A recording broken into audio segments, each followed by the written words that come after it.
এক সের, গঙ্গা জল, নারকেল, ঘি, মধু, দই, সন্দেশ, রসগোল্লা, আকন্দ ফুলের মালা, ধূপ, মোমবাতি, 108টা বেলপাতা, ধূত্র ফুল, নীলকণ্ঠ ফুল, লাল পাড় সাদা পাটের শাড়ি।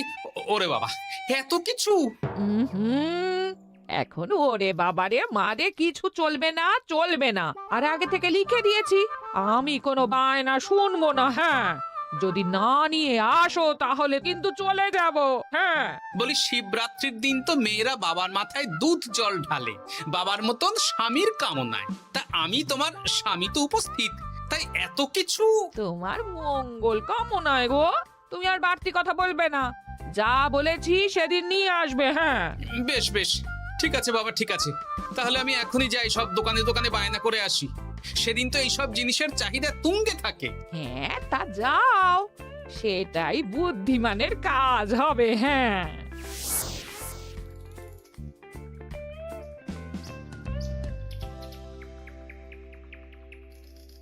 আরে এই তো পুটির বাবা, সকালে রাজসভায় গিয়েছিলে কিন্তু তেমন কোনো কথা হলো না। হ্যাঁ গোপাল দাদা, এখন কি যে করি। ঠিক আছে ঠিক আছে, আমি দেখছি কি ব্যবস্থা করা যায়, বুঝলে। ঠিক আছে গোপাল দাদা, একটু দেখো, বুঝতেই তো পারছো অভাবের সংসার। হ্যাঁ হ্যাঁ, কোনো চিন্তা করো না।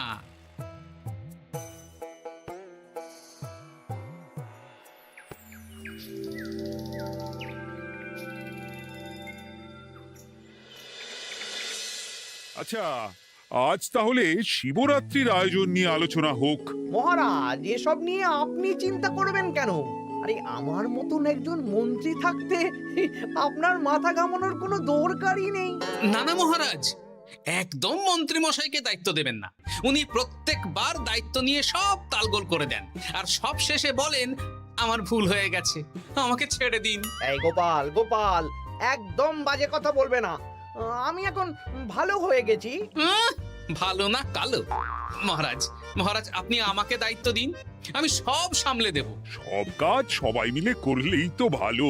পুজো পাঠের দায়িত্ব আমার, বাকি আমি জানি না। সে ঠিক আছে, কিন্তু পুজোর জোগাড় অনেক দায়িত্ব, সব হিসেব করে কেনাকাটা করতে হয়। সবচেয়ে বড় ব্যাপার, তার জন্য সৎ হতে হয়। আমি কি অসৎ নাকি? আমি সব দায়িত্ব নেব। না, আমি নেব। আমি নেব। আমি। আহ, চুপ চুপ, একদম চুপ। গোপাল দায়িত্ব নেবে না মন্ত্রী, সেটা তো বিচার করতে হবে। কিভাবে বিচার করবেন মহারাজ? হ্যাঁ, একটা বুদ্ধির পরীক্ষা নেওয়া হবে। আমি এখন গোপালের চেয়ে অনেক বুদ্ধিমান হয়ে গেছি। তাহলে তো ভালো, তুমি গোপালের বুদ্ধির পরীক্ষা নাও।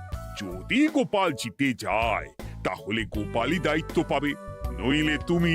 ঠিক আছে, আমি এক্ষুনি প্রশ্ন করছি। হ্যাঁ হ্যাঁ, করুন করুন। হ্যাঁ, এমন কি জিনিস যা তুমি যতই খাও পেট ভরবে না? বাবা, মন্ত্রী কি প্রশ্ন করলে! গোপাল, বলো বলো বলো। এবার জমবে মজা। বেশ, তাহলে বলি। হ্যাঁ, বলো বলো। উত্তর হলো বাতাস। যতই খাও পেট ভরে না। গোপালের কি বুদ্ধি! ও মন্ত্রী মশাই, এই গোপাল তো প্রথম দানেই বাজিমাত করে দিল।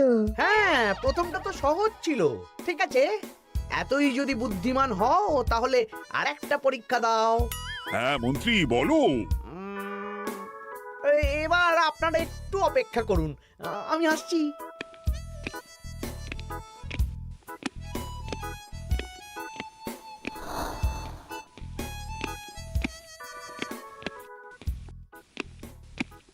এই তো মন্ত্রী এসে গেছে, আবার হাতে একটা খাঁচা। এই নাও গোপাল, এই খাঁচায় একটি অদৃশ্য মুরগি আছে। তুমি যদি বুদ্ধিমান হও তবে এর মাংস রান্না করে আজ নৈশভোজে মহারাজকে খাওয়াতে হবে। যদি না পারো, দায়িত্বের দও পাবে না। বেশ, তাহলে দিন, আমি রাতেই আসছি, রান্না করে নিয়ে আসছি। আপনারাও সবাই হাজির থাকবেন কিন্তু।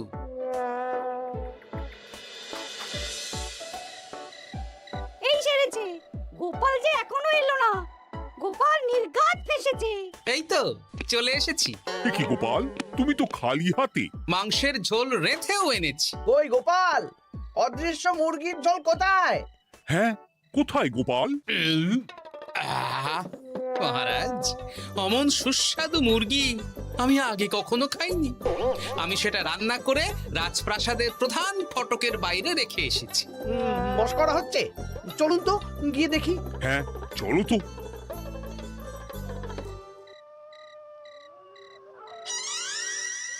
এ কি, এখানে তো কিছুই নেই, আমি তো দেখতে পাচ্ছি না। আমরা তো কেউ কিছু দেখতে পাচ্ছি না। কোথায় কোথায় মাংসের ঝোল? আরে মন্ত্রী মশাই, অদৃশ্য মুরগি রান্না করলে ঝোলটাও তো অদৃশ্যই হবে। আপনি দেখতে পাচ্ছেন না, মানে আপনার মনে পাপ আছে, নইলে আপনার চোখের সমস্যা। মহারাজ তো ঠিকই দেখতে পাচ্ছেন, তাই না মহারাজ? এই রে, গোপাল তো মোক্ষম জবাব দিয়েছে। হ্যাঁ হ্যাঁ, চমৎকার ঘ্রাণ বেরোচ্ছে। মন্ত্রী, তুমি দেখতে পাচ্ছ না কেন? ইয়ে না মানে ঠিক আছে ঠিক আছে, পাচ্ছি, দেখতে পাচ্ছি। একটু ঝাপসা লাগছে, মনে হয় চোখ দেখাতে হবে। তার মানে গোপাল তো মন্ত্রী মশাইকে পরপর দুবার হারালো। আর একটা সুযোগ দিন মহারাজ, শেষ সুযোগ। বেশ, দিলাম। গোপালের কিন্তু বিশাল বুদ্ধি। মন্ত্রী, দেখো তো তুমি পারো কিনা, আর এটাই শেষ সুযোগ। মহারাজ, গোপাল যদি এতই বুদ্ধিমান হয়, তবে ও কি বলতে পারবে কাল ভোরে আমার মনে প্রথম কোন চিন্তাটা আসবে? এটা তো খুবই সহজ কথা। কাল ভোরে আপনার মনে প্রথম চিন্তা আসবে মহারাজ যেন দীর্ঘজীবী হন এবং রাজ্যের উন্নতি হোক। এই সেরেছে, এবার তো মহা ফাপড়ে পড়লাম। আমি যদি বলি না, এটা আমার চিন্তা ছিল না, তবে মহারাজের কাছে বরদান যাবে। আর যদি বলি হ্যাঁ, তবে গোপালের বুদ্ধির কাছে আমাকে হার মানতে হবে। কি মন্ত্রী, বলো। হ্যাঁ, ঠিক বলেছ গোপাল, এটাই আমার চিন্তা ছিল। সাবাস গোপাল, সাবাস, কি তীক্ষ্ণ বুদ্ধি। তাহলে এই বুদ্ধির পরীক্ষায় বিজয়ী হলো গোপাল। জয় গোপালের জয়। তাহলে শিবরাত্রির পুজোর আয়োজনের দায়িত্ব এবার গোপালের। আমার আর কোনো চিন্তা রইল না। মহারাজ, গোপাল তো সব দায়িত্বই পেল, আমাকেও কিছু একটা দায়িত্ব দিন। আমিও একটা ঈশ্বরের সেবা করার সুযোগ চাই। আহ, তুমি তো হেরে গেলে। তাতে কি, ভালো কাজ করতে চাইছি, একটু সুযোগ দিন মহারাজ। বেশ, তাহলে তুমি গ্রামবাসীদের ভোগ প্রসাদ খাওয়ানোর দায়িত্বটা নাও। ধন্যবাদ মহারাজ। হ্যাঁ মন্ত্রী, মিলেমিশে কাজ করো, কিন্তু ঝামেলা করো না। না না, আমি সুষ্ঠুভাবে পালন করব। ঠিক আছে মন্ত্রী মশাই, তাহলে ওইটুকুই করুক, কিন্তু আমার কাজে কোনো বাধা দিতে আসবেন না। না না না, তোমার কাজে কোনো বাধা আসবে না। আমি ভোগ প্রসাদ বিতরণ, খাওয়া দাওয়া, এই সব ব্যাপারটা দেখব।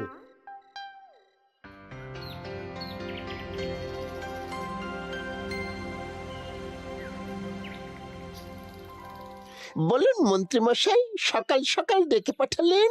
শোন বটা ঘটা, এবারে শিবরাত্রি উপলক্ষে যে ভোগ প্রসাদ জনগণের উদ্দেশ্যে বিতরণ হবে, তার পুরো দায়িত্বই আমার। তাতে কি, মহারাজ আয়োজন করেন আর সব রাজ্যবাসী বিনামূল্যে খেয়ে যান। সেই প্রথা এতদিন চালু ছিল, কিন্তু এবার একটু অন্যরকম হবে। কিরকম কিরকম? তোরা দুজন আমার নাম করে সব গরিব প্রজাদের কাছ থেকে ভোগ খাওয়ার জন্য চাঁদা তুলবি। শিব পুজোর চাঁদা? হ্যাঁ দাদা, না মানে ঘটা, খুব সামান্য। বাড়ি আর দোকানগুলোয় যাবি আর মাথা পিছু 1 আনা করে তুলবি, কেমন? বেশ, তারপর বলবি ঢালাও খাওয়ানো হবে, এলাহি আয়োজন। আচ্ছা ঠিক আছে। তবে ভুল করেও কোনো রাজসভাসদদের বাড়ি থেকে বা মান্যিগণ্যি লোকের বাড়ি থেকে এই চাঁদা তুলিস না যেন। না না, বুঝতে পেরেছি, তুলবো না। বলবি সারা রাত পুজো হবে, পরের দিন সকালে হবে প্রসাদ বিতরণ, কেমন?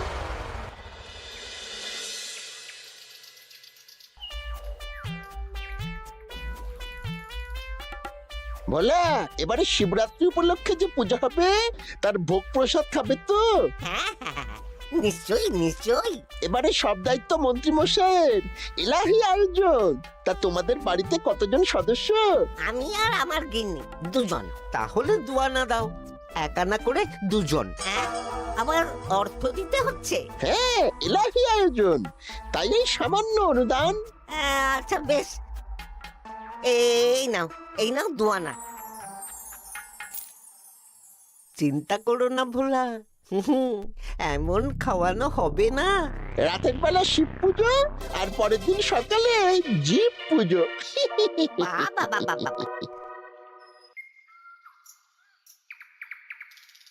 সব দোকানে দোকানে আমি যাচ্ছি, আর তুই লোকজনের বাড়ি বাড়ি যা। বেশ। রে কত হলো? অনেক হয়েছে মন্ত্রী মশাই, এই দেখুন। বাবা বাবা বাবা, এক আনা করে নিয়েই তো থলে ভরে গেছে। হ্যাঁ, এবার হবে মাছের তেলে মাছ ভাজা। মহারাজও ভোগের আয়োজনের জন্য আজকে মোহর দিয়ে দিয়েছেন। তার মানে তো আপনার মুনাফাই মুনাফা, লাভই লাভ। আমাদেরকেও কিছু দিন। দেব দেব, এখনো কাজ বাকি আছে।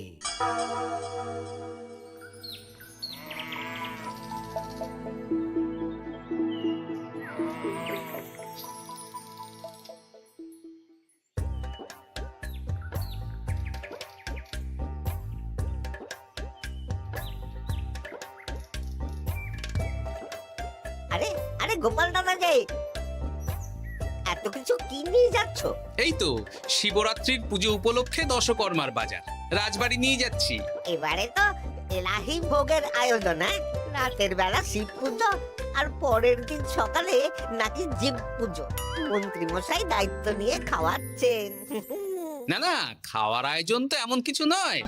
আমি যতদূর জানি ওই খিচুড়ি, আলুর দম, ছেঁচড়া, পায়েস, চাটনি আর একটা করে মিষ্টি। আর যতদূর জানি এই ভোগ খাবার জন্য সব গ্রামবাসী থেকে মাথা পিছু এক আনা করে নিয়েছেন। হ্যাঁ, ভোগের প্রসাদ তো বিনামূল্যে।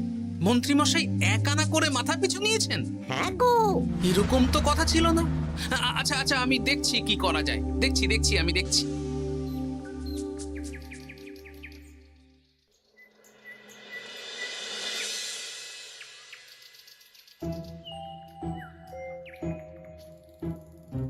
ভায়া, বলছি তোমার কাছে মন্ত্রীমশাই এসেছিলেন?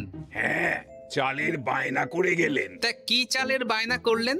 খুবই সাধারণ চাল, আমার দোকানে সবচেয়ে কম দামি চাল বলতে পারো।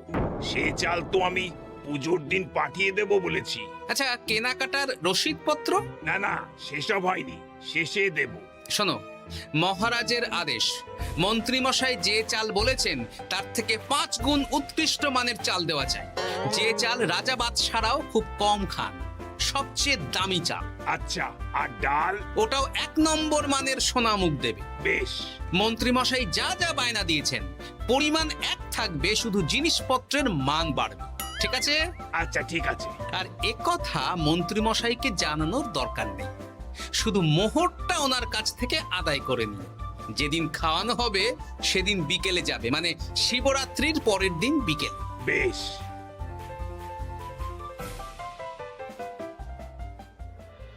নাও ধরো গিন্নি,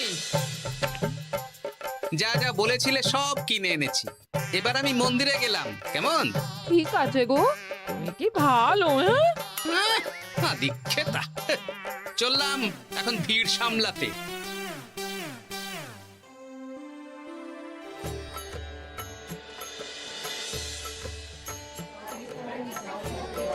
একটু সারিবদ্ধভাবে দাঁড়ান, আপনারও সুযোগ আসবে।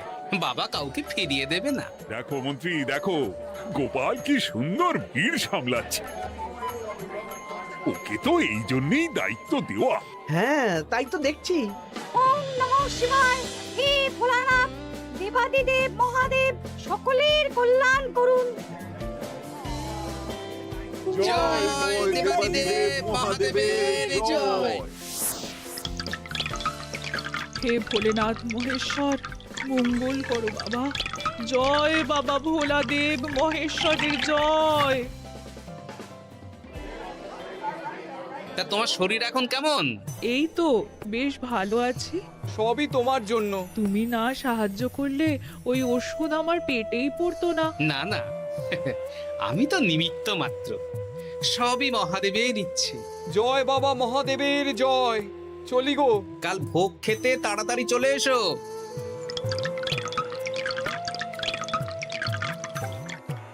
জয় দেবাদিদেব মহাদেবের জয়।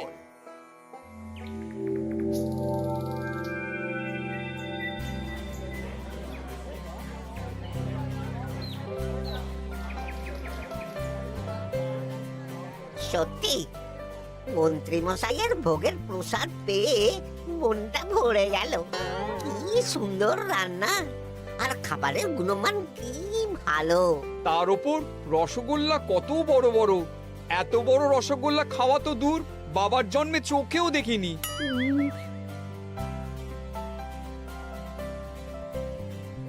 এই সেরেছে।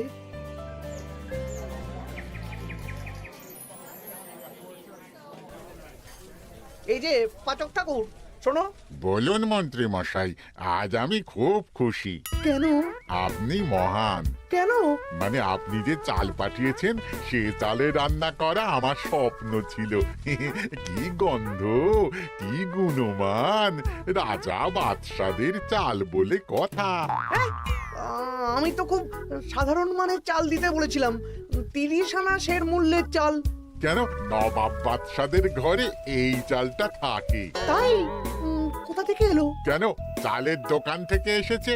মিষ্টিও দারুণ, রসগোল্লা তো নয়, যেন যেন একেবারে বড় বড় রাজভোগ।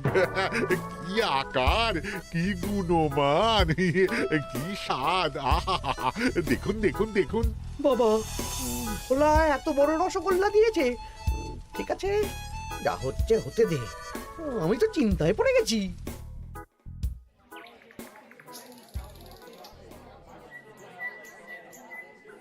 মন্ত্রী, তুমি কি করেছো?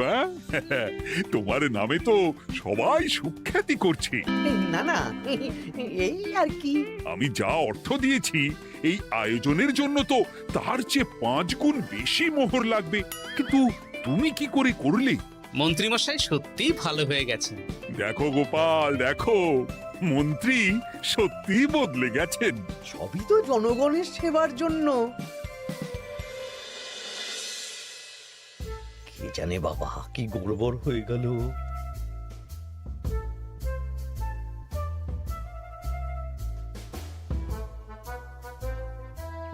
মন্ত্রী মশাই, বকেয়া পাওনা নিতে এলাম। আপনার মোট হয়েছে চালের 350 মোহর, মুগ ডালের 250 মোহর, আর মশলাপাতি 100 মোহর। হ্যাঁ, বলো কি? মন্ত্রী মশাই, ওই আপনার মোট বকেয়া 300 মোহর। আর আমার এই 150 মোহর। হ্যাঁ, চলুন মহারাজ, একটু মন্ত্রীমশাইয়ের বাড়ির দিকে ঢু মেরে আসি। চল। চলুন, ওনাকে গিয়ে ধন্যবাদ জানিয়ে আসি। এই না না না, আরে আরে আমি কি করে দেব? আমি কি চন্দ্রমুখী আলু দিতে বলেছিলাম? আমি কি করে দেব?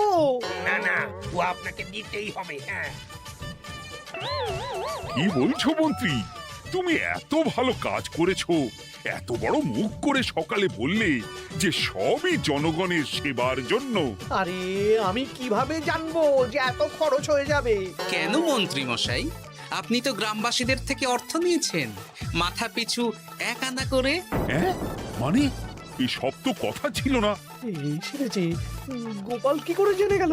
এসব কথা কি আর চাপা থাকে? আর সেই জন্যই তো আপনি ভালো মানের খাবার খাইয়েছেন। সত্যি তো, যে মানের খাবার খাওয়ানো হয়েছে তা কৃষ্ণনগর কেন, আশেপাশের কয়েকটা নগরের লোকও এই জিনিস চোখে দেখেনি, আর তাই তুমি অর্থ আদায় করেছো। না মানে, আমি বুঝতে পারছি না, আমার অনুমতি ছাড়া এগুলো হলো কি করে? মন্ত্রী মশাই, বকেয়া পাওনা দিন, নইলে খারাপ হয়ে যাবে বলে দিচ্ছি। হয়ে গেল, আমি ভিখারি হয়ে গেলাম। অগিন্নি, মোহরের থলেগুলো নিয়ে এসো, গয়নাগাটি নিয়ে এসো। আমাকে পথে বসিয়ে দিল। কে কে আমার এত বড় সর্বনাশ করলো? আমি মন্ত্রী মশাই, আমি। আপনি যখন চাঁদা তুলে ভালো খাওয়াতে চাইছেন, তাই সবচেয়ে ভালো খাওয়ানোর ব্যবস্থা করে দিলাম, তাও আবার আপনার ঘাড় ভেঙে। আমার সর্বনাশ হয়ে গেল।